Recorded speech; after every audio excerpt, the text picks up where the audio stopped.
sky, gazing far into the night. I raise my hand to the fire, but it's no use, 'cause you can't stop it from shining through.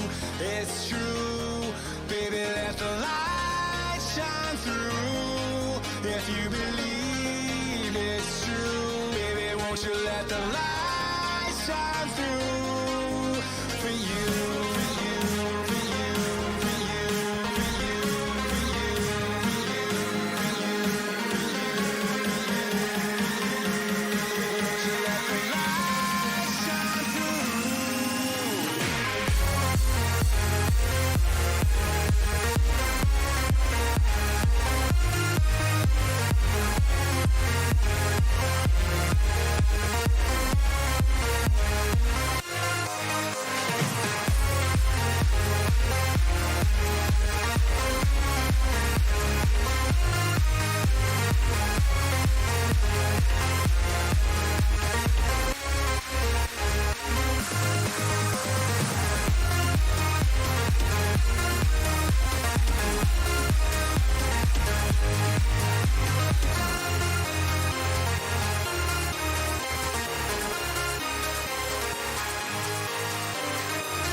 In the sky, gazing far into the night. I raise my hand to the fire, but it's no use, 'cause you can't stop it from shining through. It's true, baby, let the light shine through. If you believe it's true, baby, won't you let the light shine through for you.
We're not going to go for another round of that. I just accidentally forgot to put the battery in. Good morning. Yes.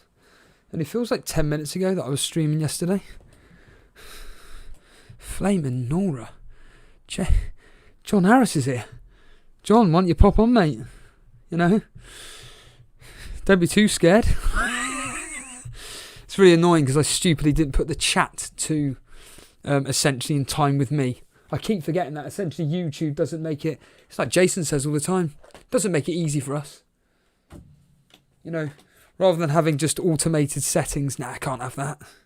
Can't be having that. Can't make life easy. Hello, Vanit. Brand new member, Nathan. Nathan's here. Nathan, you must be a... Netha Pitwolski. Is that how you pronounce Pitwolski? I'm assuming it is. I've been practicing all night. Basically, I just did it then. Hello, Nathan. Eat, sleep, elite, repeat. That's the way we are. That's the way I am anyway. I wasn't supposed to be doing this until this afternoon, but I just thought, I've literally just done all the history and everything. I'm in the mood for it. Stuff it. Let's just get on with it. Antoine's here. Hello, Antoine. Morning. Welcome. Welcome. As YouTube says, welcome to live chat. Remember to guide your privacy and abide by our community guidelines. Dave Lister, morning. Andre, Matthew Azaishi. There's a lot of members here. Hello. Hello, members. Thank you all for kindly supporting me and Jace. Aussie boys. Aussie, haven't spoke to you for a while. Jump on the Discord. Talk to us. Talk to us specifically about Liverpool. What's going on there? Hello, Anderson. Semi-sweets here. Vince Bruno saying it's a bit late for Steve. Oh yeah, you're right. I've been up since 3. He streams when he wants. He streams when he wants. I can't swear this morning. Remember that. Can't swear. Mac Wong, evening from Malaysia. You don't need to say where you're from anymore, mate. You're a regular. You're a regular contributor. Hello, Mac. Ashk's Mac Wong is here and Ashk is back. Does that make any sense? The Mac is back along with Ashk Papat. Yeah, that works. Mac is back and Ashk Papat with Ashk Papat. Yeah, that makes sense.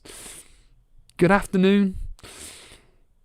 It's Masusa. It's 5:03, I'm assuming in the morning, in Barbados. And I'm up just to watch Elite FPL. Are you mad? Go to sleep. Go to sleep. Don't be watching this rubbish. Fozzie's here. Sorry, mate, it's not a chill stream, so I'm afraid there's going to be no office now. Of course there will be. Of course there'll be me chatting absolute nonsense throughout this. I feel like I've been previewing Gameweek 9 for the last week, to be honest with you. Nothing's changed. The only thing that's interesting is the history that I'm looking forward to going through in a minute. It's always good going through the history. Certainly changed my transfer thoughts, eh, lads? Hold on a minute, let's quickly get me up on big screen. Then I'll be able to do the old winners. Brackley. Winners. What else does he say? I've completely forgotten. I've completely forgotten what he says. To be completely blunt with you, absolutely forgotten. Came across a new streamer actually last night. Not FPL. Call of Duty streamer, and he just reminded me of me. What a lovely lad. Does anybody know? Anybody know this? He's a tiny streamer. He only has like under 6,000 subscribers. He had like, including me, 10 people watching him last night. But I really enjoyed it because it's so nice to see someone play Call of Duty and actually doing the objectives rather than camping and just going for kills. It's actually very refreshing. His name on YouTube is, because I subscribe to him, iFusionZ. Anybody know this guy? iFusionZ. Really nice guy. English. And, yeah. Nice. Max saying, afternoon guys, it's 5 PM here and I stayed in the office to avoid the traffic by watching this stream. I think it just started. Surely you mean yesterday's stream. I know Gabriel Derop said something. In fact, let's see. Let's embarrass Gabriel Derop in a minute. In fact, I can't be bothered to embarrass him. I'm just going to say it. He says, I haven't even finished last night's stream. Nothing to watch really. Just me speaking absolute nonsense. Dara saying, I've finally been pushed to a wildcard. Why? Lots of injuries. Lots of people in a certain beloved. The beloved pandemic. Grekla's here. Morning, Grekla. How's it going, lads? I was doing that this morning. I was just quickly watching because I just wanted to see. Do you know, actually, interestingly enough, like I say, I always like doing research. It's always good to research your own content to see what you're doing right and what you're doing wrong. And essentially, I saw what this looked like on screen. So when I did this, hello. When I'm on big screen on my TV, a 50-inch TV. On my TV, it works. It genuinely does work. And then just obviously go back to this. It's beautiful. Unfortunately, the chat just disappears and it will come up again when someone starts speaking. But yeah, this actually works really, really well. And yeah, anybody recognise this band? Let's get it up. Anybody recognise that? Oceano. Great live band, rubbish on CD. Vince, don't ask me why that is the case. It's just the case, I'm afraid. So yeah, game week 9, fast approaching. Is it? It's like Harbour Boy beautifully reminds everybody in Discord about the fact that, you know, we've got 2 hours and 2 days, 6 hours and 42 minutes until kickoff. Newcastle versus Chelsea and whatnot. And I am, like I say, because I've kind of gotten back into Call of Duty and stuff, I'm essentially just not really, it's going to sound ridiculous, I'm just not really focusing on fantasy football and the world of football. Like, it's just more COD. I'm now plus on wins as well. It's really good. Plus on game wins. Absolutely incredible. Absolutely fantastic. So, yeah, I'm very, very happy with that. But there was something I was saying, and I've completely forgotten it was. But what I did, that streamer. But I'll tell you what I did find out yesterday. Everybody know I'm assuming you know the true Geordie. If you don't know the true Geordie, fair enough, it doesn't matter. But he was a guy that did watch-alongs, but very professional. It was like essentially it was like Sky Sports, BBC News, but on YouTube. Think Arsenal Fan TV, but better, I think, anyway. From a watch-along point of view, it's absolutely gold. In fact, I would say it's gold dust. Last night releases a video. I'm quitting YouTube. And you're thinking, oh, here we go. Is this going to be clickbait? No, he genuinely is. He's going to Twitch. So Twitch have now signed True Geordie up. Still complaining about not making money. It's ridiculous. Do you know, I'll be honest with you, I can't stand it when YouTubers that have got literally millions of subscribers and have hundreds of thousands of views get quite literally at an estimate between £200 to £400 in super chats every time they do a live stream, and yet they still have the audacity to complain about money. Okay, you've got overheads. Okay, you've got staff that you've got to pay and stuff. But as someone that's, as myself and Jason will attest to, we're complete nobodies. We essentially are a tiny little minuscule YouTube channel that has a very, very, very hardcore following. We make X amount of money, and I think to myself, wow, if we're making that amount of money from this small amount of whatever you want to call it, engagement, what the hell are these larger YouTube channels getting? Well, I can tell you exactly if I really wanted to. And it really offends me when these people come out and say what they say. And half the time I think it's because they're complaining that they can't live a luxury lifestyle. Oh, here we go, Fozzie.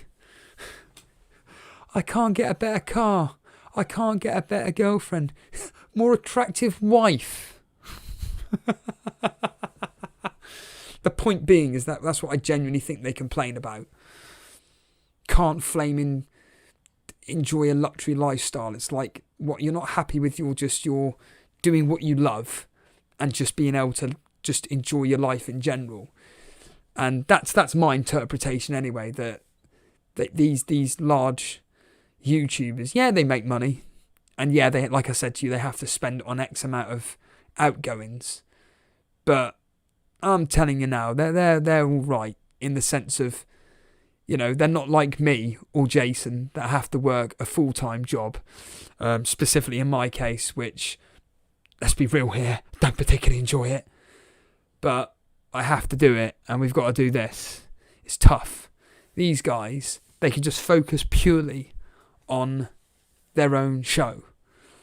And to have the audacity to come out and just basically say, I want more respect. Shut up. Really annoys me. Really annoys me. Coming out with crap like, we don't get the respect from X, Y, and Z. Who frigging cares? Honestly. Who actually cares? Just stick to what you've got. And it's what me and Jason actually pride ourselves on, the fact that we actually communicate with you guys, that we actually have got this community which are, like I just said, like a hardcore following, which enjoy the stuff that we do. And honestly, it just gets on my nerves. People that complain about money. Anyway. Magnus saying, can you show your team? No. Just don't want to see my team. It's a waste of time. Absolute waste of time. Aussie Boy saying, I can get a good cheap striker in place of Brewster to play over Salah. Do it. Salah ain't playing, so Salah ain't playing. Do it. Gravy Dave saying the true Geordie's swimming in money. I would argue that at a random rough estimate, this is purely speculation, but at a random rough estimate, when you take into account endorsements, affiliations, sponsorships, all that nonsense, then you throw into YouTube and everything, I would put a random guess that channel is taking home approximately, this is conservative, by the way, £50,000 a month. That's been extremely conservative, if not, let's say £25,000 a month. Let's say conservatively £25,000 a month, but I know I'm way off because I was talking to my brother actually about a particular a powerlifter guy, Larry Wills. If anybody knows who Larry Wills is, they know who Larry Wills is. And he spoke about how the fact that for a video that got, right, it was either 16 million views or it was 1.6 million. I think it was 1.6 million. And he basically said, I earned from YouTube £32,000. Okay, fair enough. And he wasn't complaining about it, but it was that, that undercurrent of, should have got paid more. I got 1.6 million views and I should have got paid more. Shut up. You just got someone filming you lift some weights. Like, you're getting paid. Anyhow, well, an average video Larry Wills does is about 200,000 views. Well, he puts out a video a day. So at a random guess, he's getting paid approximately £2,000 per video. So that's every day, £14,000 a week. Times that by 4, and that's a profit. There we are, Fozzie. That works out as what, £56,000 a month? And again, that's just being conservative. Let's just say £50,000 a month. This entitlement drives me up the wall. It's like the fable where the dog sees the boy. Lax Praven saying triple captain game week 9. Calvert-Lewin, I wouldn't bother. I'm in the same boat as everybody. I just stick it on a double game weeker. But Uncle Juicy TV is saying, good morning, Lord Stevo. I wouldn't go that far, mate. Come on, Juicy. Come on. Shano saying that true Geordie he thinks is a bit of a beep, beep, beep, beep, beep, beep. What, 5 minutes of one show a couple of years ago was enough for me? Oh, really? What a shame. That's a shame. I really, really, really do enjoy stuff. Do I follow Athlean X? Yeah. I don't follow him, but I essentially watch his stuff. I think he's very, very, very knowledgeable. I think the information that he gives is absolutely fantastic, but I don't go out my way to subscribe or anything like that. Llama's here. Llama, if you want to jump on. I was going to message you actually, Llama. Stay tuned. Nathan's saying, True Geordie used to live on my estate in Newcastle before he moved to London, and he was even... Oh, I can assure you, Nathan, that I can tell immediately the kind of guy that Brian Potter, that Brian was when he was a lad. He's the same age as me, so I can imagine what he was like in Newcastle on the old ale. Oh, I can only imagine. And I saw a video that he did, that was staged. Embarrassing. Just embarrassing.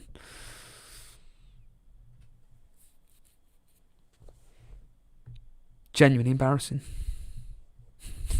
It's Lord Steve-O Regal, William Regal. Pure British steel. Nigel Sam saying Athlean X is a scam. He's not a scam. He's not. All this nonsense about using fake weights, so what? Who cares? He doesn't specifically say what weight he's doing. He's just all about making sure that you have to essentially be good form. Make sure you perform the exercise. Uncle Juicy CV saying, this is like Austin Svitry speaks to the 96 King of the Ring. Come off it. No chance. No chance. Give it time, you'll be driving a Porsche, and trust me, cars I have no interest in. All I care about is food, food, food. I would take, every day, someone to... In fact, I'd rather pay a chef to make me 3 to 4 proper meals a day than have a Porsche. Trust me. As a friend once said to me, trust me, Steve-O. Trust me. Flaming hell. Anyway, where were we? Oh yeah, fantasy football. Well, there's the fixtures up on screen. Anderson's screaming. Screaming, Anderson. Someone's in the waiting room. Relax, breathe. Oh, someone's just subscribed. Robert Mellon, thank you. Thank you for the sub there. If you are new around here, yeah, by all means hit that sub. I know we don't... Well, I don't anyway. I don't talk about fantasy football, but... news on that one day, maybe. Something in the making, shall we say. What's this? Do I drink coffee? Who said that? Dominic. Yeah. I drink a tiny, tiny amount in the morning. That's it. Neil Thompson, the man with £1.30, yesterday. Roll on Saturday for the deadline. Same here. Christ, trust me. I'm far from screaming. Block capital letters. Where are we anyway? Oh yeah, there we are. The boogeyman. Who's the boogeyman? Shall I take the mic? Let's get on Warfare. At least I recognise Warfare's name. Hello, Warfare. How is it going, man? Morning. Are you looking forward to Saturday? Because it seems to have been about 6 months. About 6 months since we last had a football match. Man, and I cannot wait. And I've got big sports, so I can watch a couple of games. I cannot wait, man. What are you most excited about? What fixture here specifically up on screen are you most excited about? No debate. Spurs versus Man City. That's the one that I'm excited about. Why is that? Number one.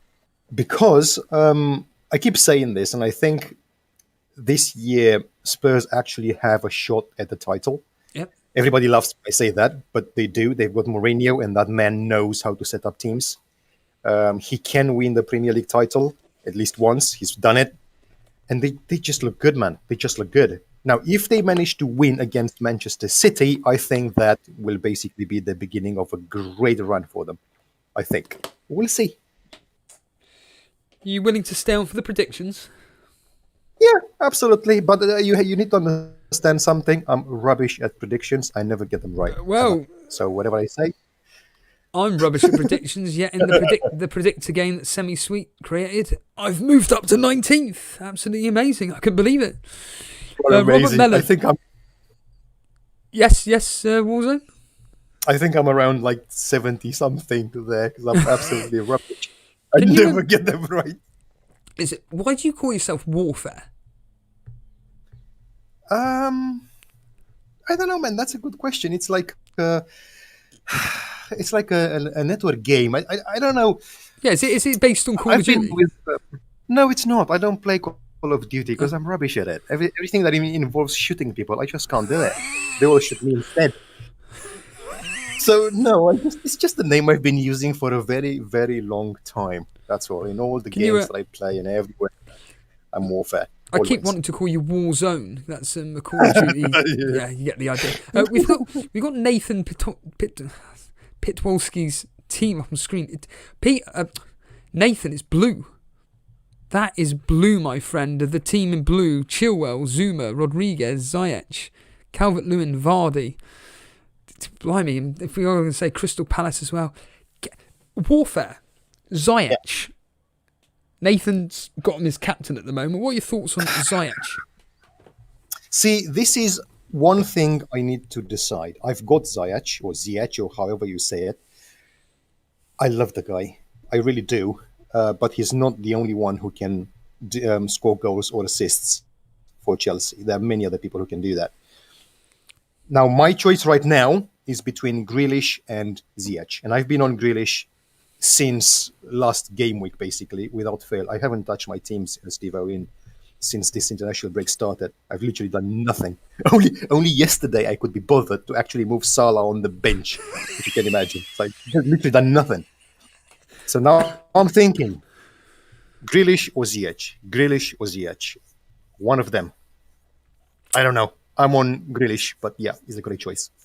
How much do you look into whenever I talk about the history and stuff, or even yourself with your own personal research, how much do you look into the history? I am looking quite a bit, and that's one thing I've learned from you guys. And I do trust your advice because you've given me great advice with the triple captain once, and that worked out by me not playing it. So that was great advice. I still have it. Just remind me and the audience. I do remember you saying that. Remind me and the audience again specifically, so we stopped you from using triple captaincy. What was the circumstances? Yes, I came on the live stream. It was I can't remember now, a few game weeks ago, and I was thinking, should I triple captain Salah? I think he was, and I didn't, and he blanked. Basically, he got like 2 points. So yeah, it's the only time when a captain blanked for me this season. So I was quite happy with that. I'm going to keep it, like you guys keep saying. I'm going to keep it for a double game week. Absolutely, and we'll see what happens. But that was a good choice. In response to you, Nathan, the team is for this specific game week is fantastic. I'm telling you now, do not bench Son. And that's simply based on the history. You'll find out why. Nathan, tell us in chat, is this a free hit team? It can't be a free hit team, surely. Benching Son, you can't bench Son, honestly, is I'm telling you now. Son has great history, doesn't he, against Manchester City specifically. Let's bring him on. Let's bring on Robert. Robert's here saying that he was baited by the Sterling history. Here we go. Let's bring on the boogeyman. Are you a WWE fan? Warfare? Sorry, am I what? A WWE fan, wrestling. I'm not. Sorry, no, I don't like it. I'm not going to do the joke then. Let's bring on the boogeyman. You just need to unmute your microphone, and we'll be able to have a coherent conversation, talking all things fantasy football. More specifically, your point about Sterling history baiting you the other day, which I can imagine was it West Ham? Yeah. Hello, Robert. You're right. Hello. Yeah, I'm alright. Yeah, how are you? Tell us about what happened with the history baiting you. Oh, it happens a few weeks back, I believe. You and Jason were talking about the history. And then I transferred in Sterling. I think I cannot remember which match it were. I'll have a look here. It's West Ham, surely. It's got to have been West Ham. I believe I believe so, yeah. And he blanked, I believe so as well. So now I'm stuck on him now. Well, the history, let's just put it this way, the history for him is very good versus Tottenham. So, but I always say this, when it comes to the history from my perspective, you've got to take it with a pinch of salt in the sense of, depending on what players you've got, I usually side with the player that I've got rather than bringing in a player transferred in wise, but I have to force myself into a transfer this week based on the history and Mane. It's probably going to be Mane for me, possibly, but we'll find out. Are you wanting to stay on for the predictions just for a bit of fun? Yeah, sure. Why not? Fantastic. Right, that's two people. But Warfare, your team's up on screen at the moment. You're adamant with Calvert-Lewin, captain? That's not my team, by the way.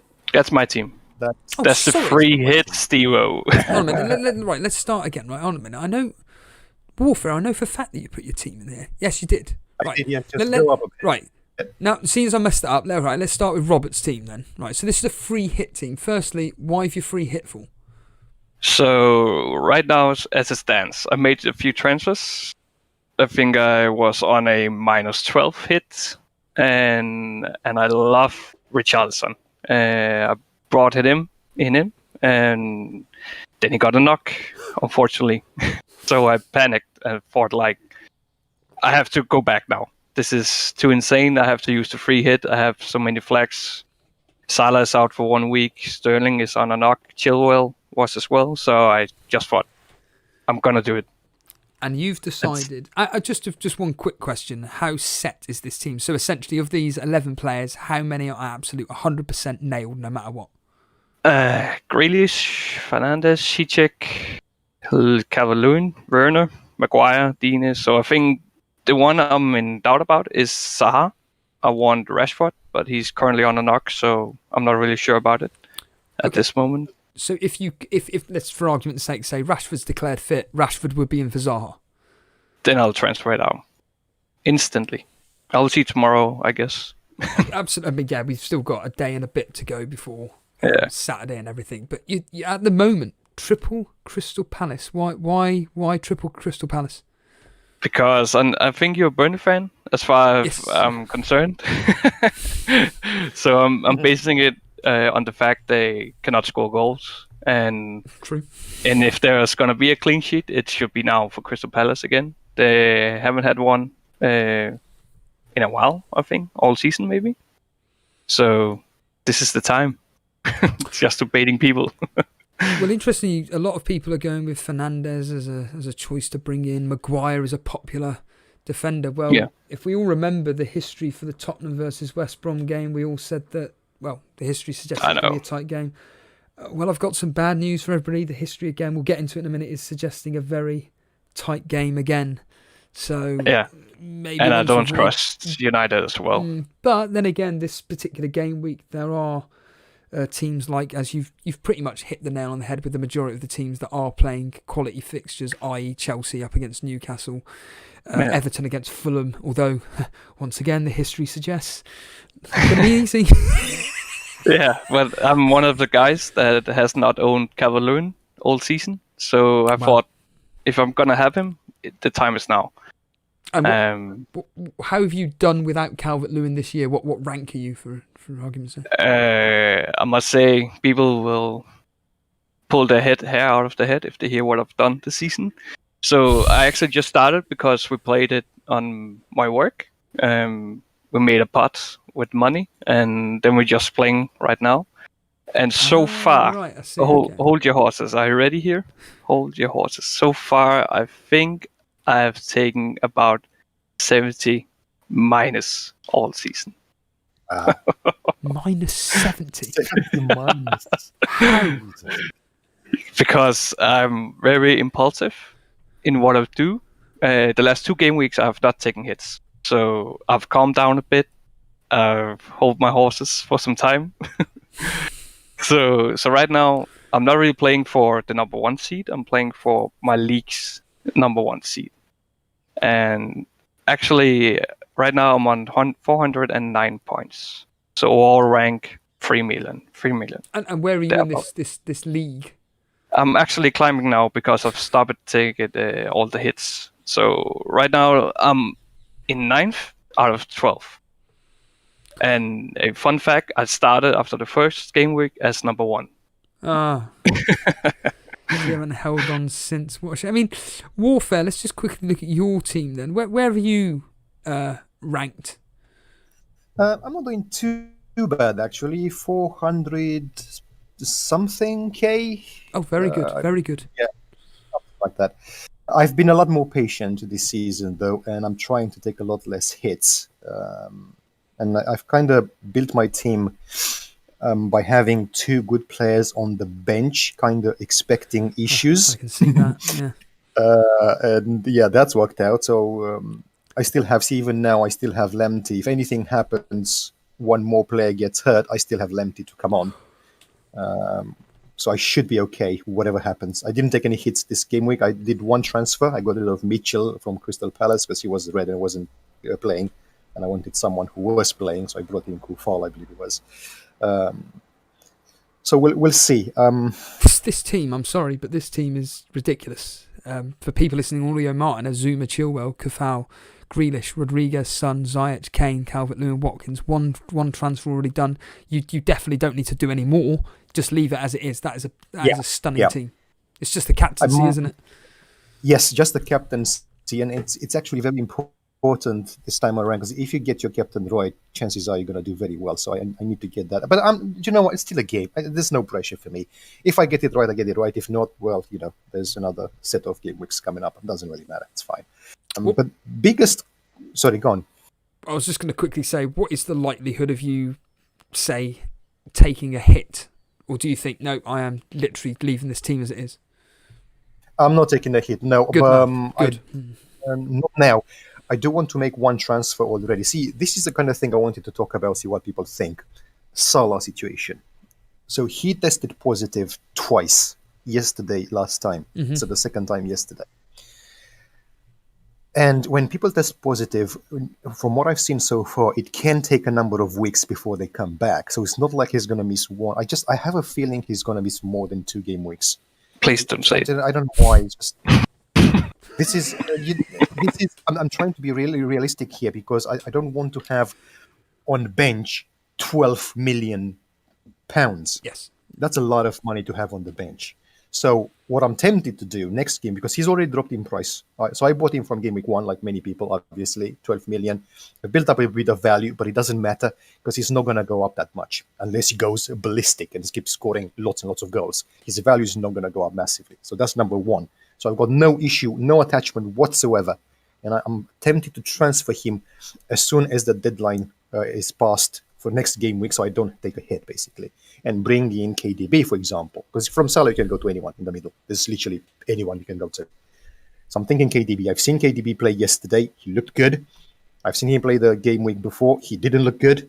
But, everyone can have an off game. So, but overall, I'm kind of happy with KDB. And, of course, the fixtures Man City have, you have to... they've already some sort of... They've already got the 5 goals in the bag versus Burnley. That's pretty much a given. Against are they at home to Fulham? Is that right? I think so. They've got amazing features. Either way, they're either at home or away at Fulham. But that's you'd like to think a minimum of 3 goals. Yeah, I trust them. I trust them far more than I'd be focusing on the Aguero situation before looking into bringing Kevin De Bruyne. But that's just my point of view. I just think that he seems to flourish more with an out-and-out striker ahead of him that he can feed balls through to. But I have to say, Warfare, your team is one of those predicaments, a bit like with Jason, where you've got a headache every week. you just don't know who the hell to Yeah, pick. true. Yes. How have you coped with it this year? Because, like I say, you're 400,000, which is Badly. incredible. Badly. Have there been any stories where you've backfired this year? Yeah. Yes, last game week, so I had Watkins on the bench, and he went on to get 13 points, and he was the first one on my bench, so that was annoying. But still, I still did very well. Last game week got something like 72 points without Watkins, which is not bad. Could have been better, but you take what you can. Who did you play instead of Watkins?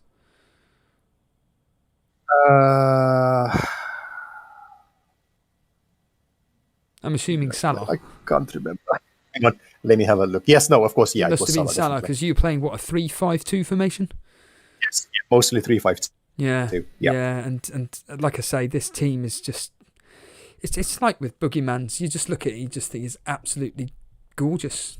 There's nothing wrong with it whatsoever. Well, And maybe one thing. And that's the double Chelsea defense. My original plan was to have two defenders for 2 game weeks, which was the previous one and this one with when they play Newcastle away. After that, I think their fixtures are not that great going forward, so for me to justify having 2 defenders. But of course, now I can't transfer a defender without taking a hit because I need to do something with Salah. So I'd rather keep them as they are because there's always a chance of returning attack from either one of them. well, I was gonna add. Do you not think that with Chelsea defenders that actually they're so attacking that there's a very high chance that you're going to get a minimum of an attacking return for one of the two? Yeah, that is a very good point. They're basically last year's Liverpool, I think. Yes, Chelsea. Yes, I completely. Except That's a lot cheaper. All predicament. Say that again. That's a bold predicament, but yeah, Chelsea looks very good right now as it stands. Yeah, I agree. I think that there's nothing to worry about. Since Mendy's come in the team, they've had 4 or 5 clean sheets out of the last 7 games or something like that. Of course, when I decide to bring in Zuma, they concede. Yeah. But that's beside the point. The reality is that they've been looking absolutely fine.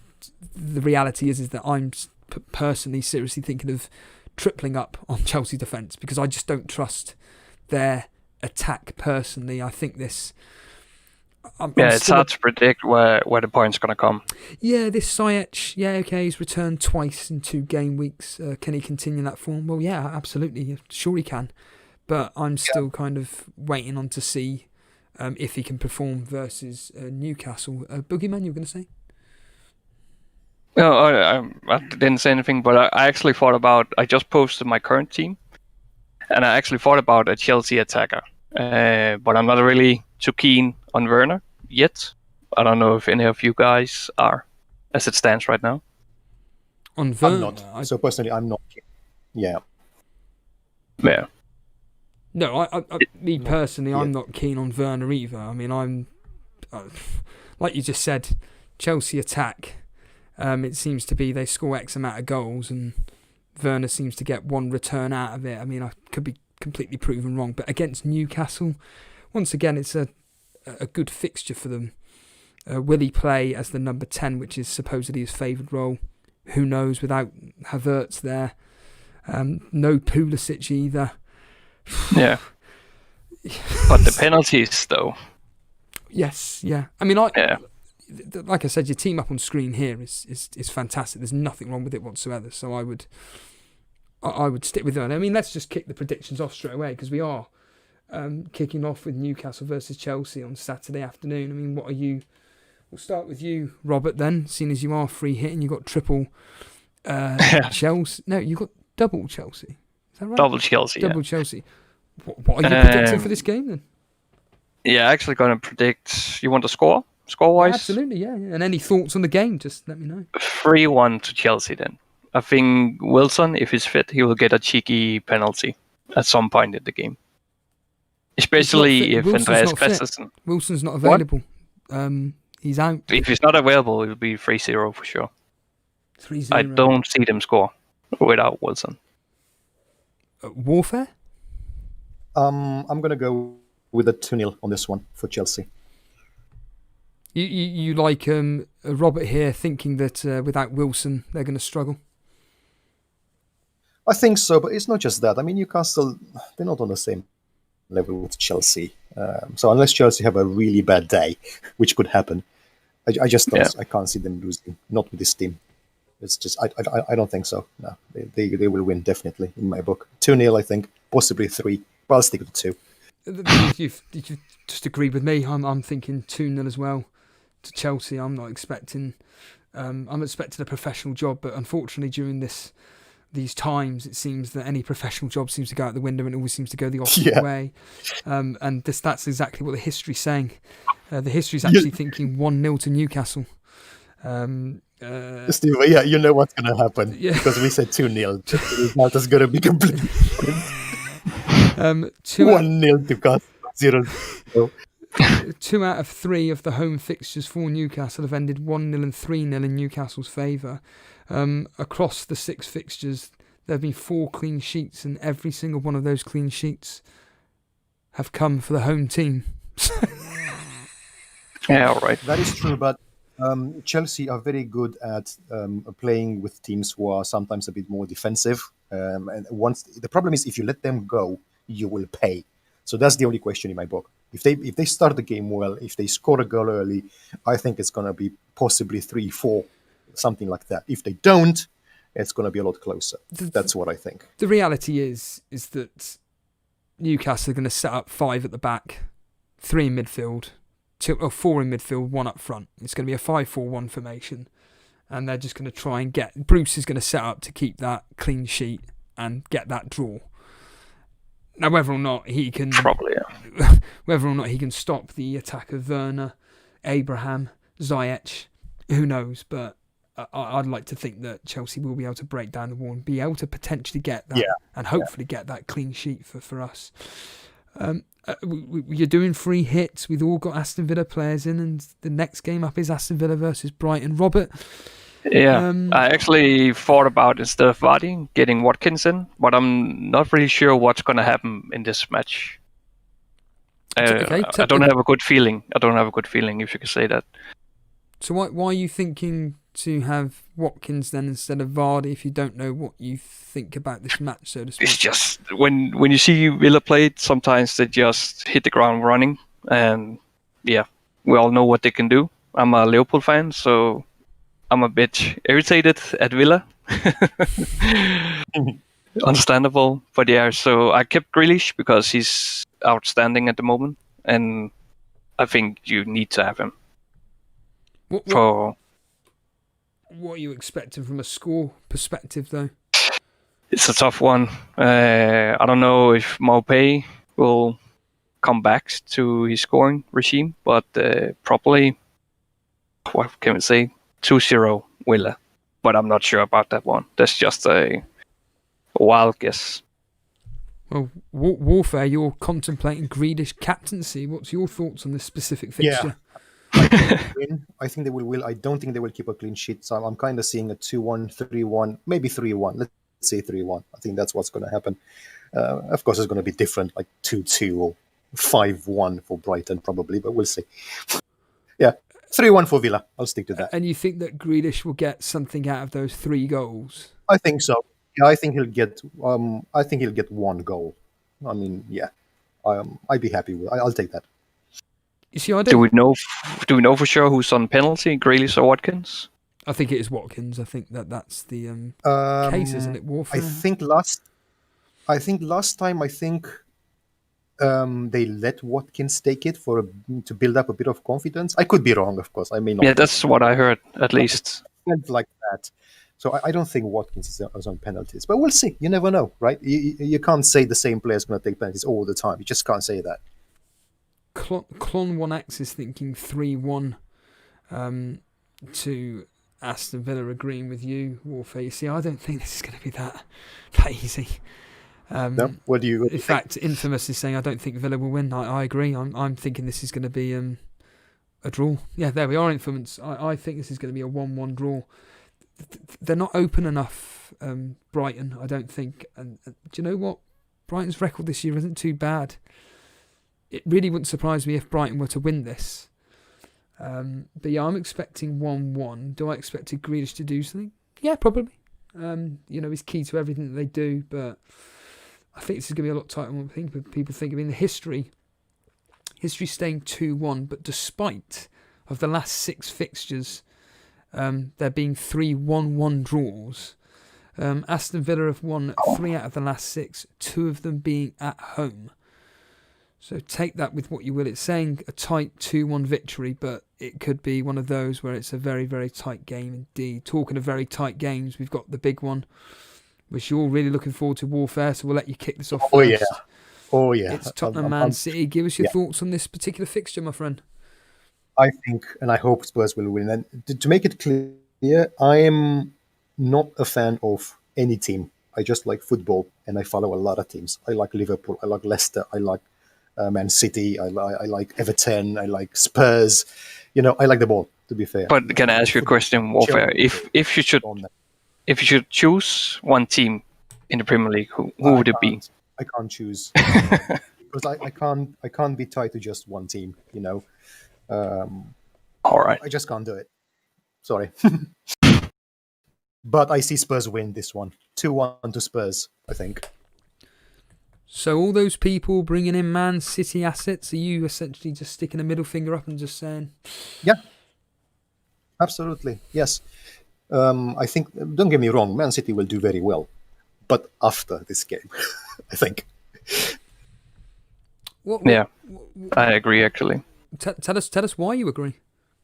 I don't. What we've seen from City so far, it's nowhere near where they should be.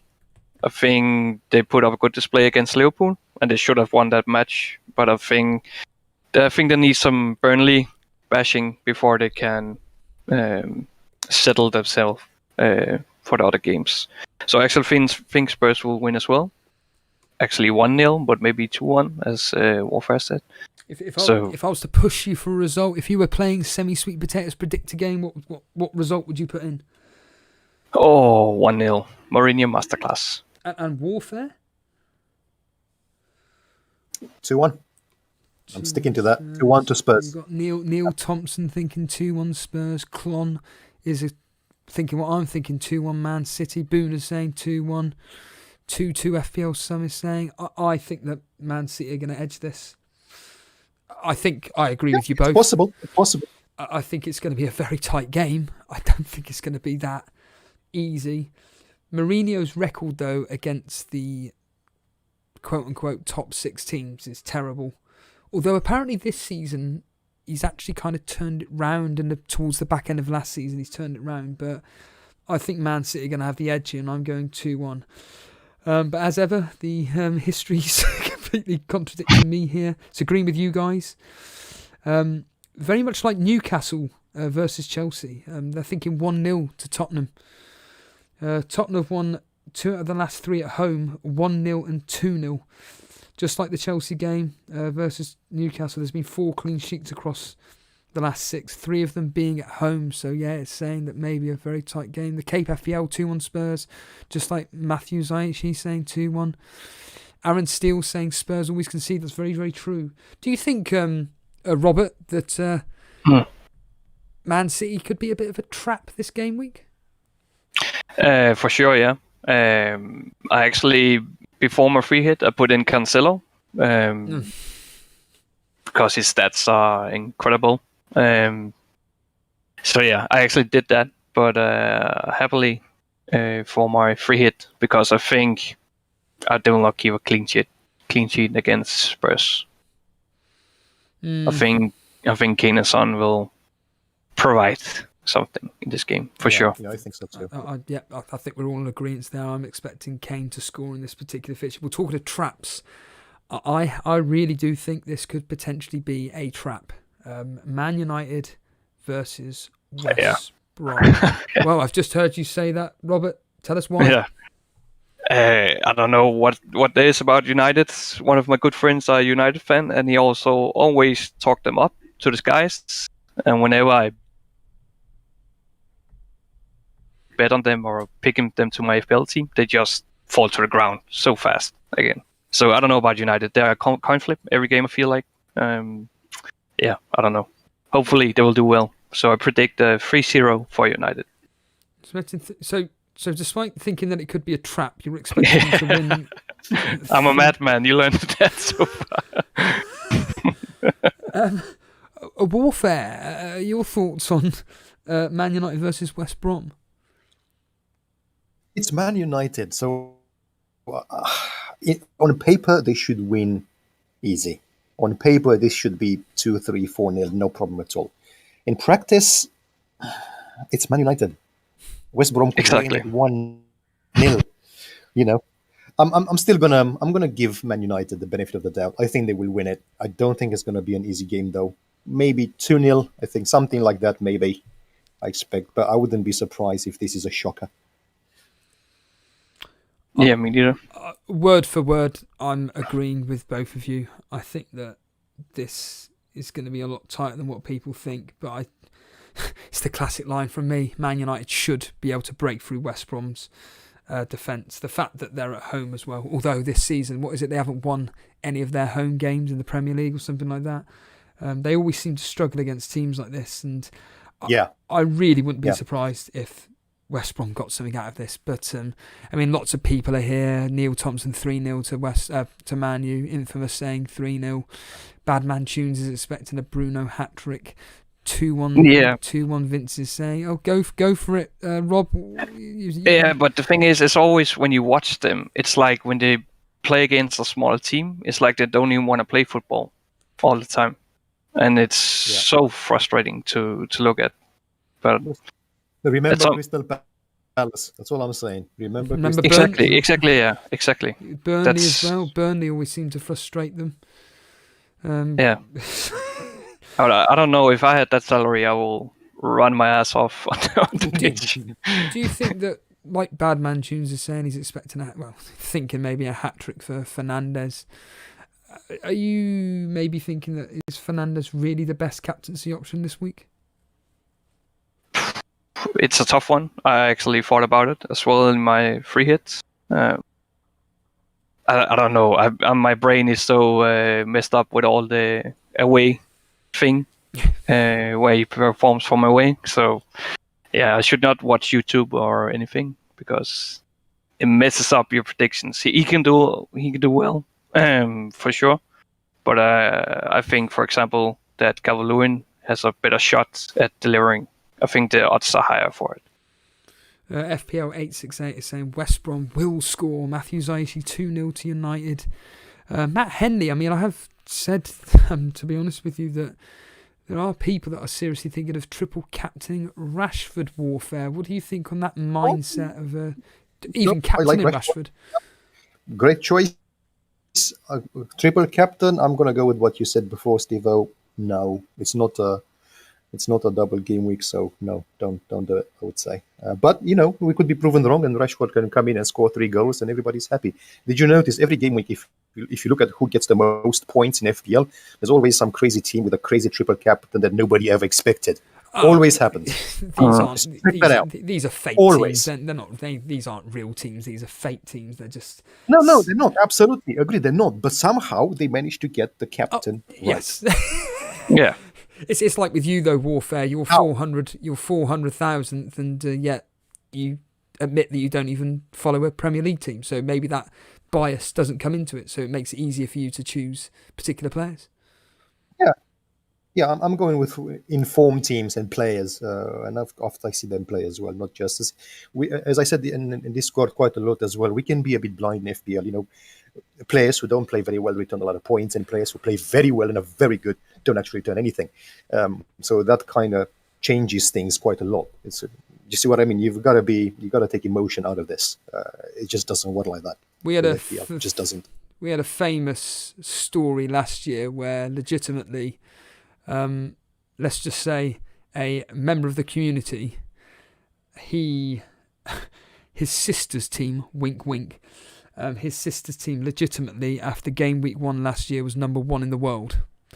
And the reason being is of exactly what you just said. She didn't care. Triple captained. I think was it last year Sterling got a hat trick or something like that opening game week, and she had all the right players and she was number 1 in the world for a week or something. It was something ridiculous like that because as ever, no care in the world. But yeah, I'm expecting this game to be very tight. The history's saying 2-0 as well. However, it's only saying this as a 2-0 victory because there seems to be a bit of a pattern in this particular fixture. Whenever there's a positive result for United, it's then followed by a West Brom positive result. And unfortunately, the last time these played, it was a West Bromwich Albion positive result of 1-0 to West Brom, and that was at Old Trafford as well. And West Brom of the last 3 that they've played United, they've actually won 2. One of them being that away victory 1-0. So Smart. Be warned is all I say. I don't like the fixture at all personally, but what do I know? People do seem to like this. I mean, obviously you two have got, especially you, Robert, free hit, triple Everton. Fulham, Yeah, that's a good one. Fulham Everton, what were you expecting from this game then? Before the Richarlison knock, I would say 3-0 Everton. But maybe 2-0 now. I don't know if the knock is for sure now. Let me check. Well, someone here, infamous, has said that Richarlison looks like he's out. Yeah, I hate that because I don't know why, but I really like Richarlison, especially when he got the penalty when we didn't know who was going to take it when Sigurdsson was out. He's a player I want in my team, but when he's knocked now, yeah, I don't see when it's possible to get him in. But I think Everton looked awful without Rodriguez and Richarlison. So at least they have Rodriguez back to assist Calvert-Lewin and Dina for the sake of it. So I think they'll score 2 and keep a clean sheet. Matt Henley saying Richarlison knock is annoying. I was thinking of bringing him in. Yeah, absolutely. Yeah. Warfare. What do you think on this particular fixture? I think we don't know for sure if he's going to play or not. So let's wait and see what happens. If he does play, yeah, I don't know. I don't expect in this game for Everton. I expect a 1-1 basically. I see Fulham scoring, and Everton, like you said, they haven't been in great form lately. But we'll see. If you look at the defensive record Fulham for the past few games, it's not actually that bad. You know, they've gone a bit better at the back. So I don't know. 1-1. That's what I'm thinking. 1-1. Well, funny you say that. I mean, I'm going 2-0 to Everton. It's the classic thing of they should do a professional result here, but they always seem to concede. So it wouldn't surprise me if it ended 2-1.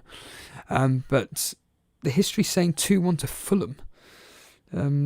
Twice Fulham have won at home over the last 6 fixtures, both in those occasions scoring 2+ goals. So there's a chance that Fulham could get something out of this. Although FPL 868 making the point that Fulham to capitulate, I do agree with you.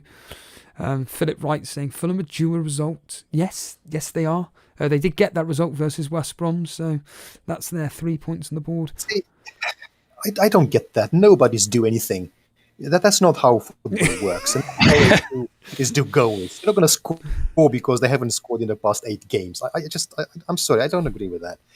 If they play well, they will get something. It's as simple as that. If they're lucky and they get a penalty, they will get something. That's all there is to it. There's nothing else. Then you should not do a Panenka. That's very true. I mean, Philip saying here, Mitrovic is due a goal. Lookman and Kearney looking decent. I agree with you, Warfare. No one's due a goal. It's a case of just put your chances away. Like Roberts just said, at the end of the day, if you're going to, like Lookman the other day, taking that ridiculous Panenka. I feel sorry for him because I don't understand why. Just smash it in and then call it a day, get 1 point. But yeah. Absolutely. I think it's going to be a lot closer than what people think. It's 12 o'clock on the BBC. So that means, basically, just like pay-per-view matches, it's going to be a dire 0-0, 1-0 either way, 1-1, something terrible like that. A game which is going to be absolutely awful is this next fixture on Sunday afternoon. Agreed. Let's just get it out of the way. I'm just going to call it right now. West Ham to win 1-0. Warfare, you straight away came into that. What are you thinking on this game? I'm going to say it's going to be the most boring game ever. And it's going to be 0-0 or 0-1. That's something like this. Probably I'm just going to give it to West Ham, as you know, 1-0 to West Ham. Yeah, but boring as hell. Robert.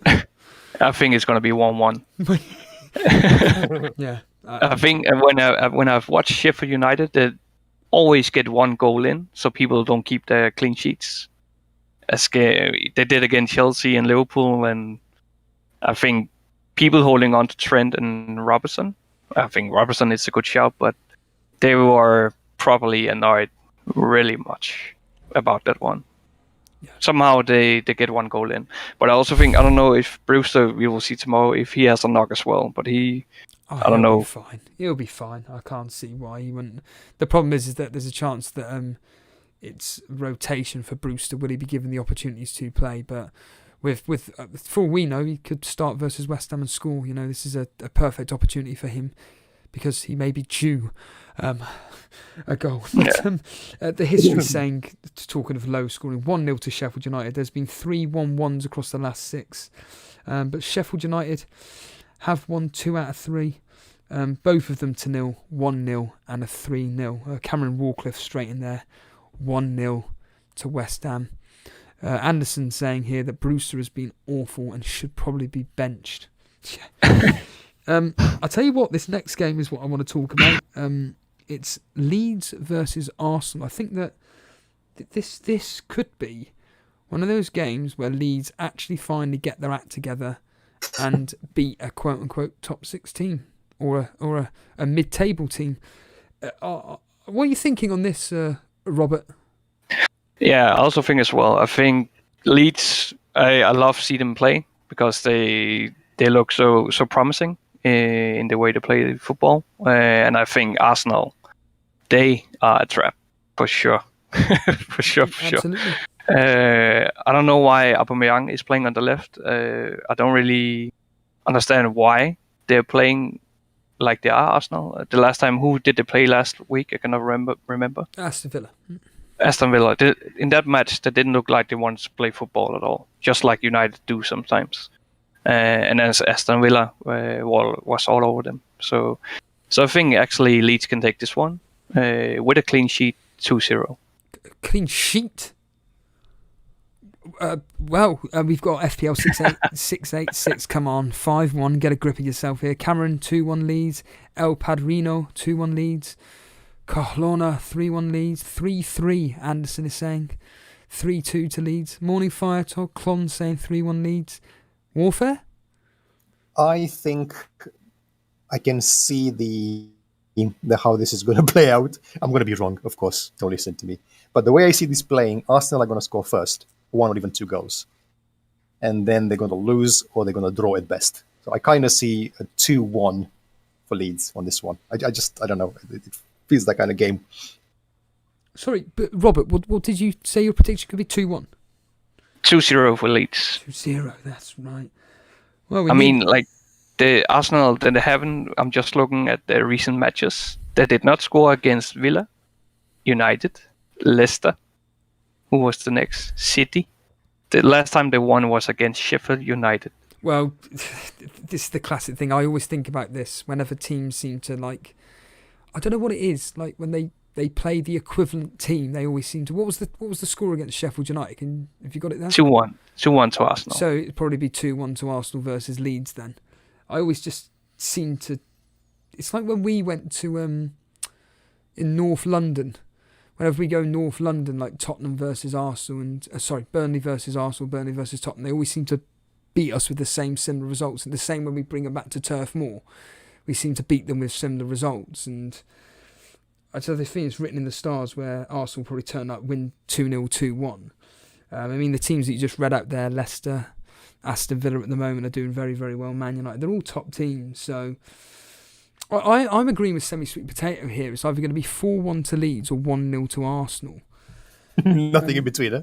Yeah, it's so hard to call. I'm agreeing with Vinit here. Vinit Pandey saying Bamford brace. I honestly think Bamford could be a really, really outside bet for captaincy this week, and I truly mean that. Yeah, but I don't know what to feel about Bamford because all the chances he's getting, it just seems like he misses them. It's so easy chances. That was last year. Yeah, but also this time I cannot remember which match it was. It was I know exactly you're talking about. It was against Fulham, wasn't it, or West Brom or someone like that?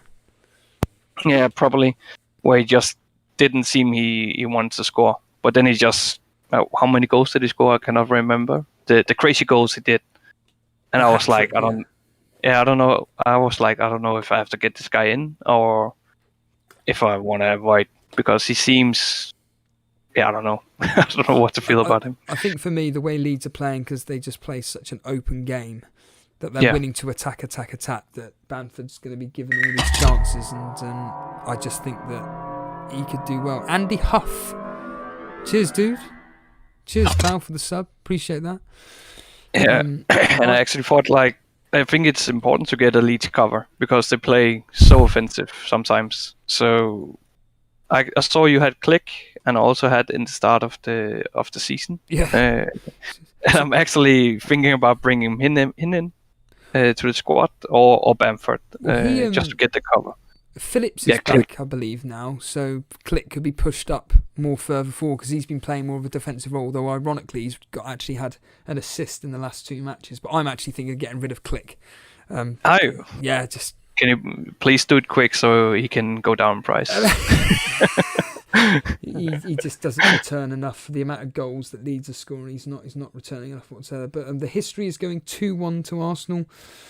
Only twice in the last 6 have been played at Ellen Road, both of them ending 3-1 and 4-1. In that 4-1 victory, this was back in like 2007, Thierry Henry scored 4 goals and Robert Pires was the player that opened the scoring there. So maybe that's a bit of an omen there. 13 years ago, or whatever the maths works out to be. I was going to say, it was so many years ago. Yeah. Not even relevant anymore. we now move on to, I think this could be a surprise game. This again, Vardy, I think, is another possibility of a good shout for captaincy, and I really do mean that. Liverpool defence at the moment is an absolute shambles, although as Dread FPL once said, you just know they're going to keep a clean sheet versus Leicester. And a warfare, Liverpool versus Leicester, probably my most intriguing match this game week for myself. What are you thinking? Yeah, it's an amazing game, and I'm so annoyed it's on Sky Sports and I can't watch it. I see Leicester win this one. I think Liverpool, they've been winning, they haven't been losing at home for, I don't know, a long time now, right? I think that will end on Sunday. I see Leicester winning 3-2. Oh, you're expecting goals galore then? I expect goals galore, yes. Liverpool, they're not going to go on the defensive at home. That's just not going to happen. That's not who they are. Leicester are not going to sit back. They'll just go crazy. That's what I think. It will be goals at each side of the pitch. And Vardy will get his share. Do you think I'm mad in suggesting Vardy captaincy? Yeah, I think it's a very good shout. But like any other captaincy, is risky because you're never going to know. But yeah, it's a good shout. I would captain Vardy if I had him, but I don't have him because it's bloody expensive. Like over 10 million now. Well, you can't have everyone, can you? Robert, you've got him in your team. Is there a chance that you could captain Vardy instead? Yeah, I don't know. I just can't look past Cavallini and Fernandes at this point. And I'm a Liverpool fan, so I think Vardy will score, but not more than one in this game. I think it will be a draw. Hopefully Liverpool will not lose at Anfield. Not like this, with all the injuries. Why'd you say hopefully? Yeah, because they have so many players out. I don't know if I want to see Milner in the defense. It looks tough. I gotta admit that it's going to be a tough game for Liverpool. Yeah. Milner is a good player, though. I know, but he's not Trent or Robertson, is he? No, but he's a very good player. Yeah, I know. He can cover the defense. Yeah, but Hendo is also out, so I believe he is. So, I don't know. They might actually lose, but I hope for a 2-2 in this match. I think they'll go guns blazing, Liverpool, because they have to score to win this match. I don't think they will win by defending. I don't see that happening. Anderson saying Liverpool 2-2, Cameron 3-1, Neil Thompson 3-2, the Cape FPL 2-1 Leicester, Matt Henley 2-1 Liverpool. FPL Sum 2-0 Leicester, Liverpool. Oh, first clean sheet, FPL Sum. Semi-sweet potato 2-2. We're all expecting goals galore. I'm thinking myself that Leicester could. Leicester are one of those teams which I've always said this. They always seem to have this inferiority complex. Is that the word?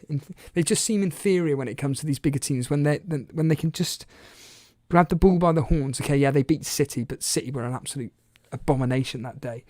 But when the opportunity presents itself and you just wish that Leicester go for it, they just seem to curl up in a ball and die. And this is this opportunity now where I just hope Brendan Rodgers just goes, do you know what, to hell with it. Let's just, like you two are saying, let's just open them up. And I'm thinking Leicester could win this 2-1, but I'm also thinking maybe 1-1, just cancel each other out. But I am expecting Vardy to do pretty well in this particular fixture. But the history is suggesting 2-1 to Liverpool, though. Liverpool have won 5 out of the last 6. 3 of those have been 2-1. The final 2 games, Monday evening, start off before we take that, Steve, I actually just thought about if you two should give who's going to win the Premier League this year, if you have to say it now. Who's going to win the Premier League? It's so hard to predict. I said I'd happily put a cheeky 10p on Tottenham. I mean, Booner's put on a larger, I think it was either a 10 or £100 on Tottenham to win the championship. And I think it's a good shout. I'm personally thinking that there's a possibility that Tottenham could, again, it's just taking the ball by the horns and just thinking, do you know what, let's just go for it. Warfare?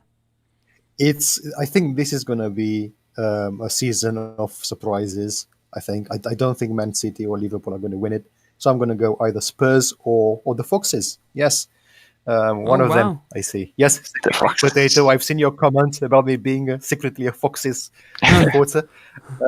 I love them. And that season when they won the Premier League, I was just cheering for them, man. They just went ballistic. I love them. Absolutely love them.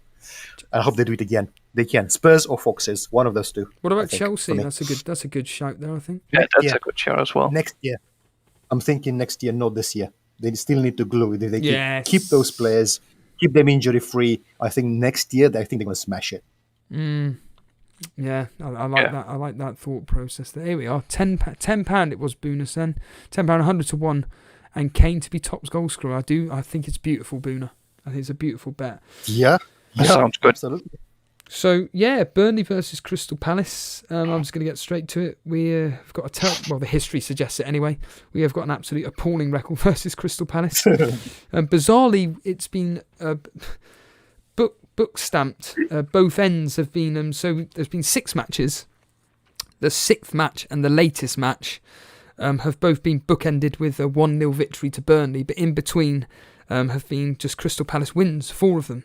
I'll just get on with the history. The history suggesting 2-0. Crystal Palace have won 4 out of the last 6. 2 of them both being away from home, of course. I'm expecting us not to win this game whatsoever. Although, fair warning, as they say in the old antiques world, in the auctioneer business, fair warning. Whenever there seems to be an international break, Burnley seem to come back stronger than ever. Oh, don't say it. Dice seems to get stuck into his team. Is that true? Yeah, it is true. Although the last international break we came back, I think we got that draw or something. Yeah. I can't remember now, but I'm not suggesting for one minute they're going to come back strong. I do expect Crystal Palace, because they've been pretty good this season so far, to win this. I'm going 1-0, but just it really wouldn't surprise me if this game ended up 1-0 to Burnley, 0-0, 1-1, something terrible like that. But Robert, you're screaming at me saying, please don't tell me Burnley could turn it around.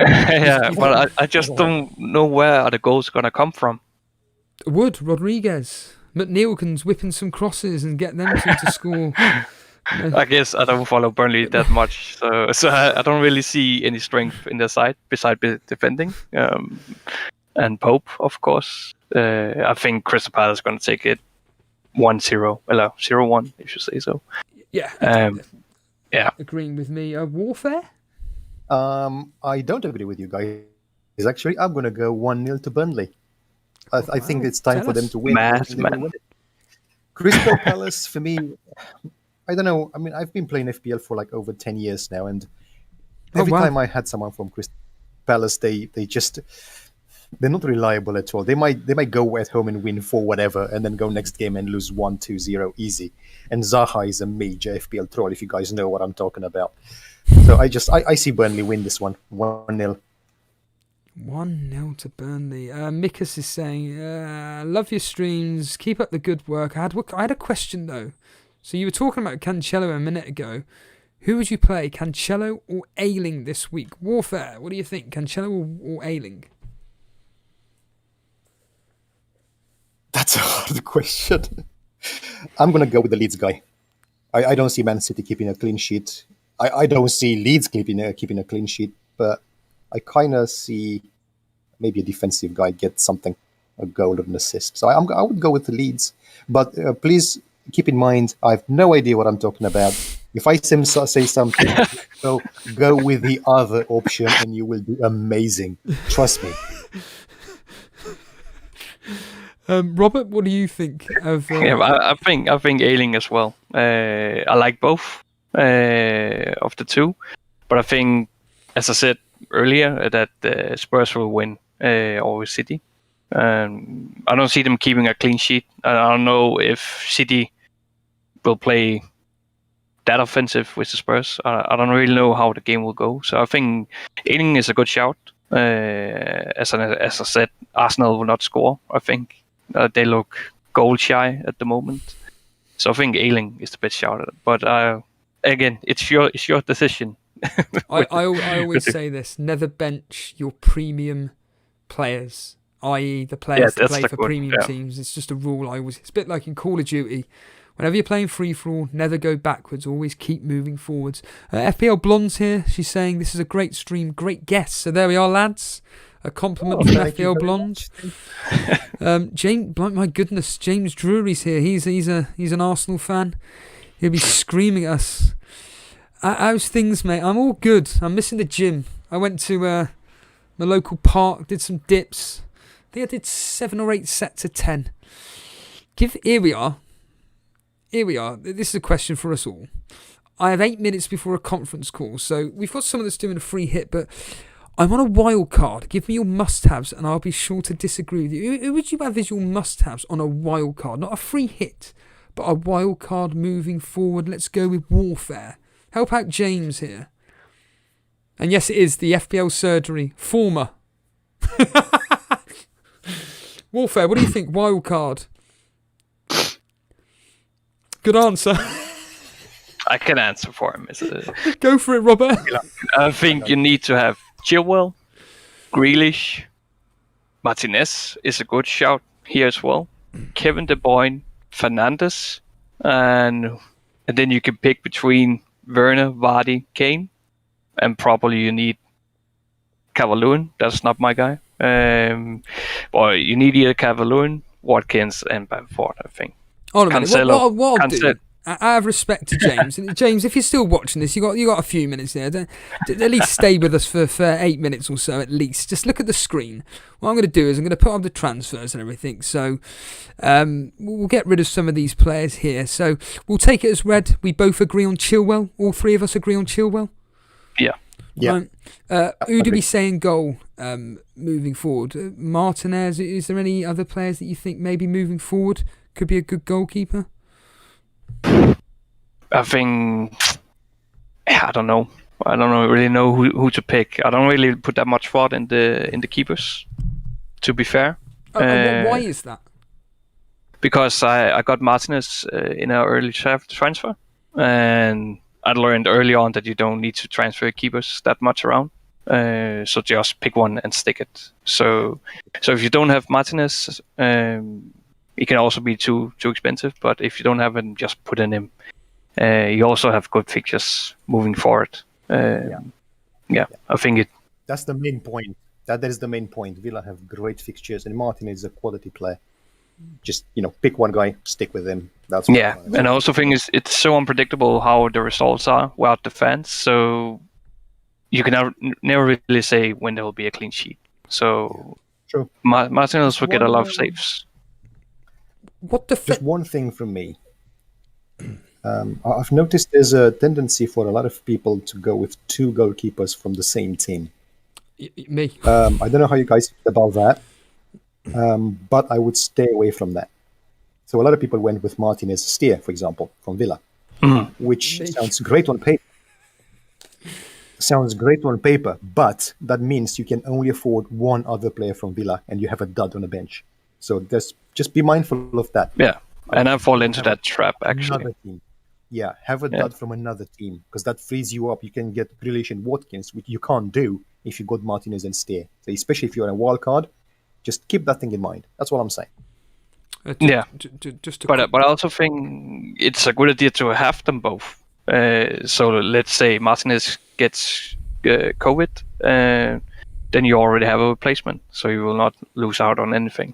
Well, So I think both sides are good. Would you want Steer as your main goalkeeper, though? That's the question. Because I would. Yeah, that's also a good point. But to save on funds for that safety net, I think that going with the backup, the supposed backup keeper, you'd like to think that just keeping in there just in case to, rather than decimate the squad if you're missing out on 0.1 or 0.2 to bring in the ideal players that you want. Absolutely. You have a great point there, Steve.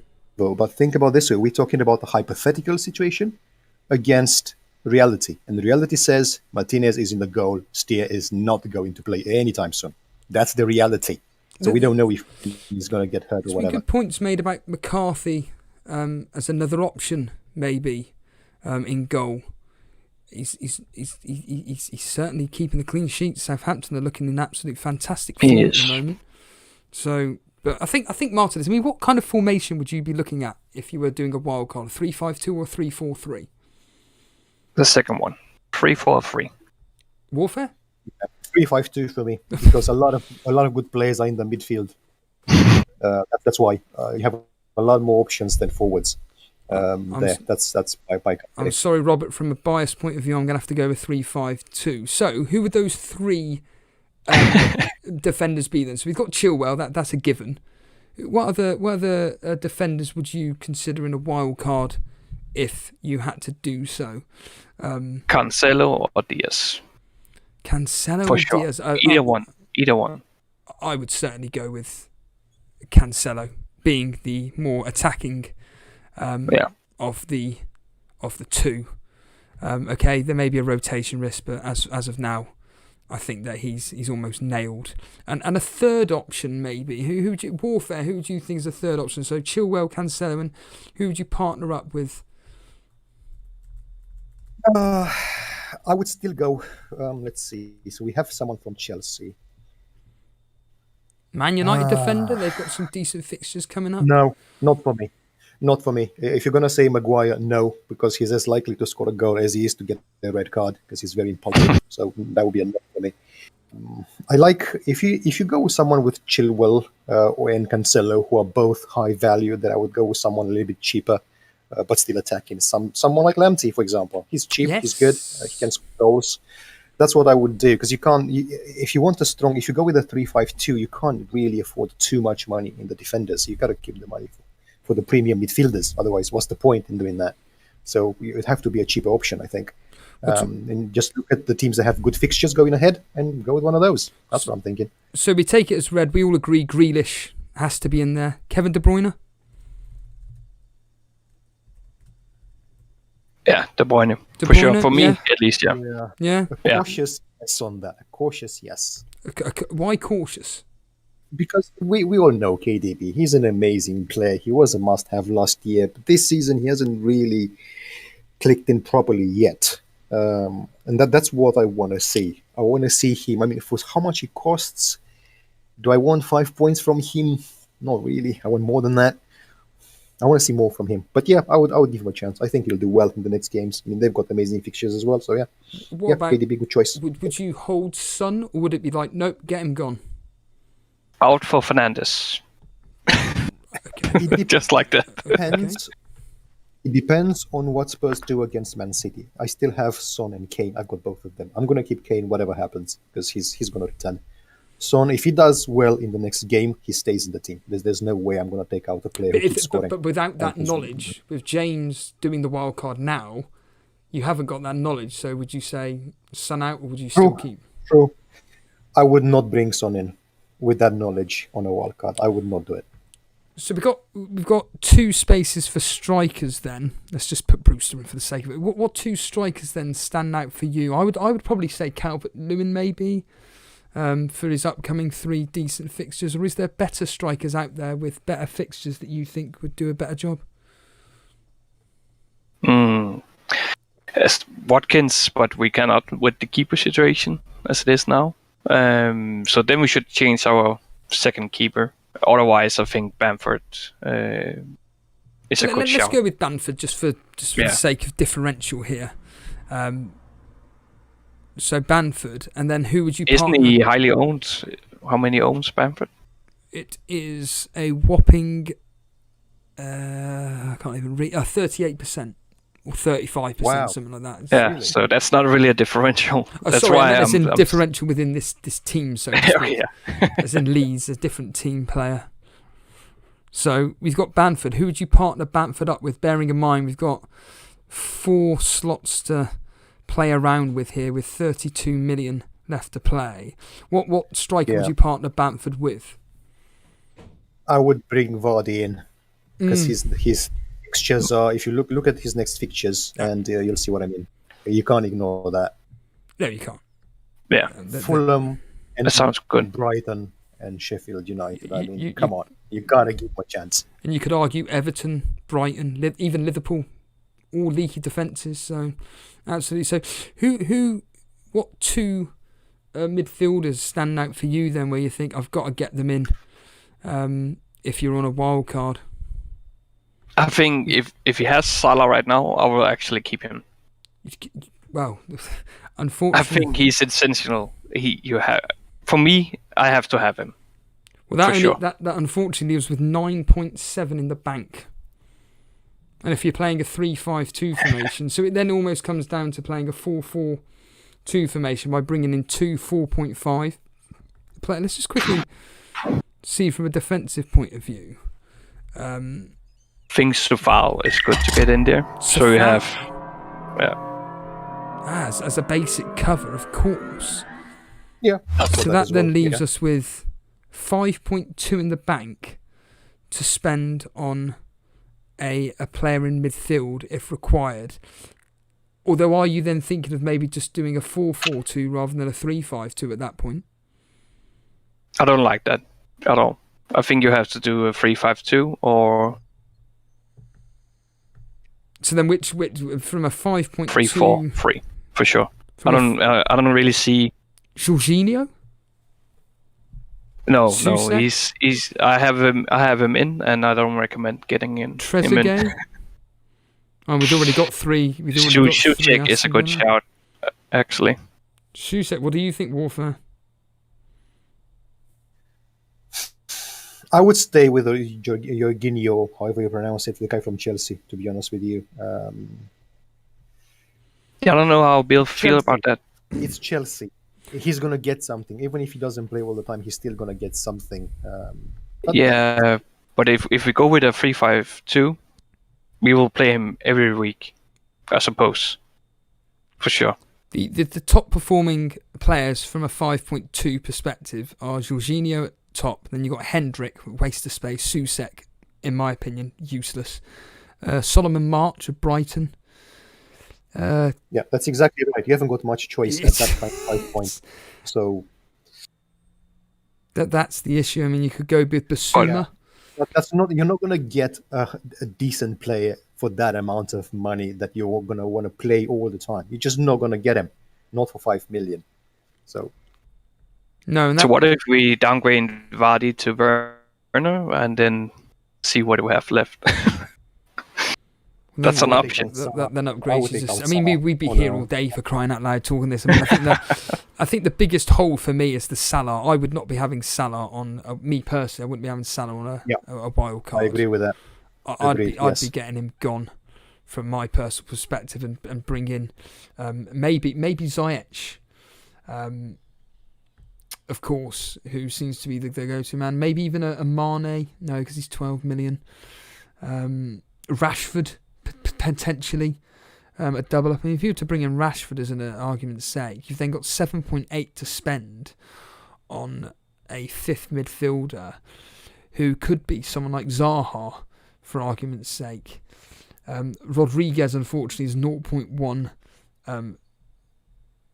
off that, but you could downgrade then Lamptey to somebody. But I think from an agreement point of view, I saw Boona mention it, but there's certainly players for definite that most people should have on wildcards. It's looking like Chilwell for definite, De Bruyne, Grealish, Fernandes, Bamford/Vardy, players like that. So, James, I'm glad we've confused you.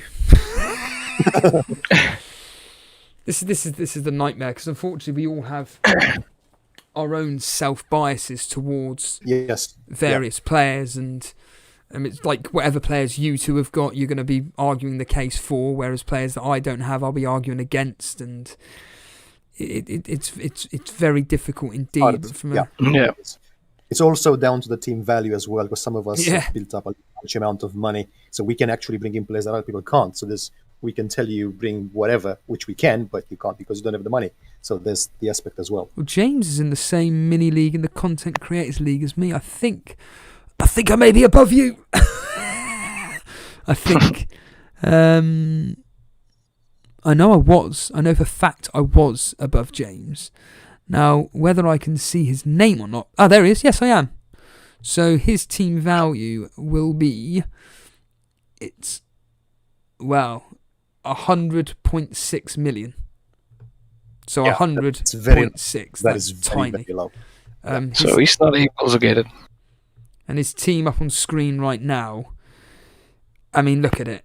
You've got West Bromwich out. What the hell have you got? Oh, James. Terrible. This team is disgusting. Johnston, Dyer. Some words of encouragement. Mahrez, Wilson. God, I can see why you're wildcarding. Oliver Burke, Davis, Ferguson.